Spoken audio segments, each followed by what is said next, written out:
पहाड़ और उसके नीचे दूर दूर तक इकट्ठा हुआ पानी। रहने के लिए इससे अच्छी जगह क्या हो सकती है। फिर भी जहां तक नजर जाती है इक्का दुक्का इंसान ही दिखाई पड़ते हैं। आखिर ऐसा क्यों? पथरीली जमीन में खेती करना बहुत ही मुश्किल काम है। फलदार वृक्ष की जगह हर तरफ जंगली पेड़ ही दिखाई पड़ते हैं। जहां भोजन नहीं वहां जीवन की संभावना नहीं। मेरे लिए तो ये एक अद्भुत दृश्य है, विहंगम, मन को पूरी तरह से शांत कर देने वाला। यहां कर लगता है कुछ दिन इन्हीं पहाड़ों के नीचे झील के पास किसी पेड़ की छांव में यहां बिखरे पत्थरों से एक झोपड़ी बनाकर रहा जाए। पर कुछ लोग मेरी इस सोच पर पहले से ही पालन करते हुए नजर आ रहे थे। कोलाहल से दूर एकांत में प्रकृति के बीच जीवन यापन का अनुभव कैसा होगा। मन हुआ कि जाकर उनसे बातचीत करके देखूं। फिर आकाश में चमकते हुए सूरज ने मुझे सीमित समय का आभास कराया। विचारों को वहीं त्याग कर मैं लखनिया दरी की तरफ बढ़ चला। आज से कुछ साल पहले गूगल मैप से यह ज्ञात हुआ कि मिर्जापुर में कई झरने हैं, जैसे लखनिया दरी, चूना दरी, चंद्रप्रभा नदी पर देवदरी, राजदरी, सिद्धनाथ की दरी आदि। और तब से मुझे इस प्राकृतिक सुंदरता को आत्मसात करना था, देखना था, अनुभव करना था। प्रकृति की सुंदरता ही मन को शांति, स्थिरता, संतुलन एवं आंतरिक संतुष्टि प्रदान करती है। बातों बातों में आखिरकार अपने गंतव्य तक आ ही पहुंचे। तो लीजिए, यह है लखनिया दरी। दरी अर्थात पहाड़ की तराई में बहने वाला झरना। यहाँ कई तरह के लोग आते हैं, कुछ शादीशुदा अपने पूरे परिवार के साथ पिकनिक मनाने, कुछ ताजा ताजा प्रेमी युगल मौका देखकर पत्थरों की ओट में आनंद विहार करने, कई कुंवारे लड़के झुंड में जलप्रपात के साथ सुंदरियों को ताड़ने, इक्का दुक्का वो लोग भी जो हर एक व्यक्ति पर बारीक नजर रखते हैं कि जैसे ही व्यक्ति का अपने सामान से ध्यान हटे वैसे ही ये लेकर चंपत हो जाए। कुछ मेरे जैसे यूट्यूबर जो दिख जाए बस वही देखने आते हैं ताकि आपको दिखा सके। पर इस देखा देखी में अगर कुछ काम की बात भी निकल आए तो भ्रमण का आनंद सार्थक हो जाता है। हर खूबसूरत चीज खतरनाक भी होती है। इस कथन से आप कितने सहमत हैं? बेशक जो शादीशुदा हैं उन्हें पता है, लेकिन जो नहीं है उनके लिए ये झरना एक उदाहरण है। अगर आप यहाँ कभी घूमने आए और आसमान पर काले काले बादल हो तो भूल कर भी इस पत्थर से आगे जाने का जोखिम मत उठाइएगा। हल्की सी भी बारिश से यहाँ पर जल तांडव शुरू हो जाता है। अगर आप रास्ते में फंस गए तो कई घंटों तक फंसे ही रहेंगे। यदि आपकी किस्मत बहुत ज़्यादा खराब है तो जान भी जा सकती है। पर डरिए मत, इसके बावजूद ये जगह सुरक्षित है, परिवार के लिए भी और नई नवेली गर्लफ्रेंड के लिए भी। जगह जगह पुलिस कर्मी इसलिए तैनात है ताकि किसी की हिम्मत न हो पर्यटकों को परेशान करने की। पर इस सुरक्षा की सीमा रेखा भी है। इस पत्थर के आगे न तो पुलिस है, न ही प्रकृति के रौद्र रूप से आप सुरक्षित हैं।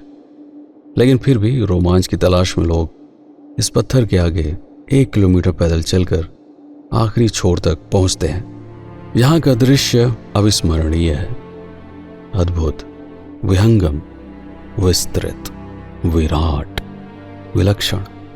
कितने भी शब्द लिख दिए जाएं सब कम है। कौन कहता है कि उत्तर प्रदेश में झरने नहीं हैं? एक बार मिर्जापुर तो आइए। छोटा सा उत्तराखंड और हिमाचल प्रदेश यहाँ भी बसता है। झरने से गिरने वाला ये जल नीचे प्रवाहित होते हुए जहाँ एकत्रित होता है वहाँ का दृश्य भी दर्शनीय है। इस दृश्य को देखकर एक रहस्यमयी झरने की याद आ गई। क्या आपने रहस्यमयी यौवन के झरने के बारे में सुना है? बहुत पहले एक किताब में पढ़ा था, उस किताब का नाम याद नहीं। एक ऐसा झरना जिसका पानी पीकर लोग सैकड़ों सालों तक जवान बने रहते हैं। किताब में बड़ा ही तार्किक कारण दिया गया था, जो कि झरने में कुछ ऐसी जड़ी बूटियों का तत्व घुला हुआ था जो बड़ी संख्या में जंगलों के रूप में उसके चारों तरफ उगे हुए थे। यह तत्व शरीर में जाकर बुढ़ापे को तीव्र करने वाले कारकों को बहुत ही मंद कर देते थे। ये एक किंवदंती है या यथार्थ, पता नहीं। उस किताब में उस झरने का स्थान स्पष्ट नहीं था। इंटरनेट पर भी उसके बारे में कुछ स्पष्ट जानकारी उपलब्ध नहीं है। इस दृश्य को देखकर और भी बहुत सारे विचार दिमाग में घूमने लगे थे। बात लगभग 25 साल पुरानी है। तब शायद मेरी उम्र रही होगी 15 साल। यह वो समय था जब डरने में अलग ही आनंद आता था। भूत वाली फिल्में तकिए के नीचे सिर दबाकर हल्की सी झिर्री बनाकर देखने का वो रोमांच अब कहाँ। पता नहीं कब भूतों पर से भरोसा उठ गया और उसी के साथ हॉरर फिल्में पूरी तरह नीरस हो गई। विज्ञान में ज़्यादा दिलचस्पी लेने का ये सबसे बड़ा नुकसान हुआ है मुझे। लेकिन आगे चलकर क्वांटम भौतिकी ने एक बार फिर से उम्मीद पैदा कर दी। चलिए वो किस्सा फिर कभी वापस लौटते हैं बचपन पर। उस समय मैं कक्षा 8 का होनहार विद्यार्थी हुआ करता था, निहायत ही शर्मीला। इतना कि लड़कियों को नज़र उठाकर देखने की हिम्मत नहीं होती थी। क्या मैं उनसे डरता था? बस उनका सामना कैसे करूं कभी किसी ने सिखाया नहीं, इसलिए हिचकता था। मेरी इस हिचकिचाहट ने मुझे कला, गणित एवं विज्ञान की तरफ ढकेल दिया। लोग मुझे साइंटिस्ट कहते थे क्योंकि ज़्यादातर मैं वैज्ञानिकों की ही बातें किया करता था। हमारे आसपास जितनी भी चीज़ें थीं, टीवी, रेडियो, स्कूटर, ये सब वैज्ञानिकों ने ही तो बनाया था। तो मैं भी बड़ा होकर कुछ बनाना चाहता था। क्या? पता नहीं। इस पता नहीं ने ही मुझे धीरे धीरे दूसरी ओर विस्थापित करना शुरू कर दिया। आज भी मुझे याद है खुद की बनाई हुई पेंटिंग, जिसमें मैंने एक झरने के किनारे एक पेड़ और एक कच्चा मकान बनाया था।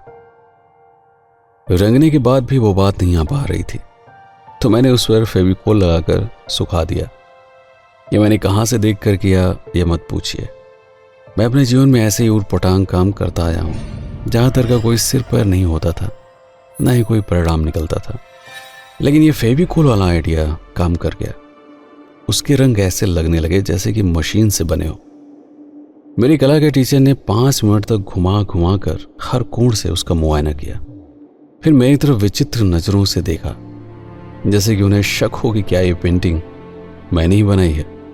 लेकिन अंत जब उन्होंने बड़ा सा गुट लिख कर मेरी पीठ थपथपाई, तो मैं आपको बता नहीं सकता कि उनके इस प्रतिक्रिया का मेरे ऊपर कितना गहरा असर हुआ। रात भर मैं उस पेंटिंग को अपने सीने से चिपका कर सोया रहा। पर एक और मजेदार बात हुई थी।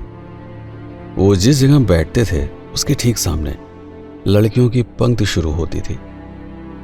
उन्होंने गुड लिखकर लड़कियों की तरफ दिखाकर कहा, क्या तुम लोग इतना सुंदर बना सकते हो? उस वक्त मैं उनके ठीक बगल में ही खड़ा हुआ था, जब सारी लड़कियां बहुत बारीकी से हाथ में लेकर उसे देखने लगी। तब एक जोड़ी खूबसूरत आंखों ने भी उसे देखा। यह वो चेहरा था जिस पर कक्षा का हर विद्यार्थी आसक्त था। हमेशा उसके द्वारा बनाए गए चित्रों की प्रशंसा होती थी। उसने पेंटिंग से एक बार नजर उठाकर मुझे देखा। भूल से मेरी भी नजरें उससे टकरा गई। बिल्कुल वैसा ही महसूस हुआ जैसे न्यूटन को सेब के गिरने पर गुरुत्व का विचार आया हो, जैसे आर्किमिडीज ने पानी में कूदकर उत्प्लावन बल की खोज की, जैसे आइंस्टीन ने द्रव्यमान ऊर्जा का समीकरण खोज निकाला हो, या फिर जैसे आर्यभट्ट को शून्य का विचार आया। मैं हमेशा ऐसा ही था, विज्ञान के बिना अपने जीवन की किसी भी घटना की व्याख्या और तरीके से कभी कर ही नहीं पाया। उस वक्त तक क्वांटम भौतिकी का मेरे जीवन में प्रवेश नहीं हुआ था, वरना मैं उसे पक्का प्रपोज मार देता।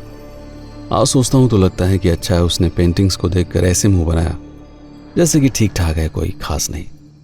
अगर उसने नजर भरकर देखा होता तो शायद पीके सिंह यूट्यूबर की जगह पीके सिंह पेंटर बन गया होता।